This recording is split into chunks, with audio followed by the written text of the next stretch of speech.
राज्य के मुख्यमंत्री ने 3 साल पहले कहा था कि अगरतला शहर में पानी फिर कभी नहीं भरेगा, लोगों को इस दुख से मुक्ति मिलेगी। नई सरकार बनने के बाद राज्य के मुख्यमंत्री अगरतला की जनता को ये बात बता रहे थे। हालांकि पिछले 4 सालों में राज्य की आईपीएफटी और बीजेपी गठबंधन सरकार के चलते अगरतला की स्थिति थोड़ी बदली है, लेकिन अगरतला शहर में हल्की बारिश से पानी जम जाती है, जिसका अब तक कोई रोक नहीं है, कहा गया। राज्य के मुख्यमंत्री का वादा। बुधवार को हुई हल्की बारिश में स्मार्ट सिटी तिलोत्तमा शहर अगरतला की तस्वीर लोगों को नजर आई। लोग जमे पानी में आगे पीछे चल रहे हैं।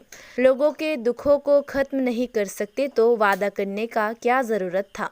मीडिया के सामने आज के दिन कॉर्पोरेटर रत्ना दत्त ने प्रदेश के मुख्यमंत्री की तारीफ कर लोगों को समझाने की कोशिश की कि पहले बहुत पानी जमा रहता था, लेकिन अब ऐसा नहीं है। ठहरे हुए पानी की वीडियो फुटेज देखकर राज्य की जनता समझ जाएगी कि ये कितना सच है और कितना झूठ।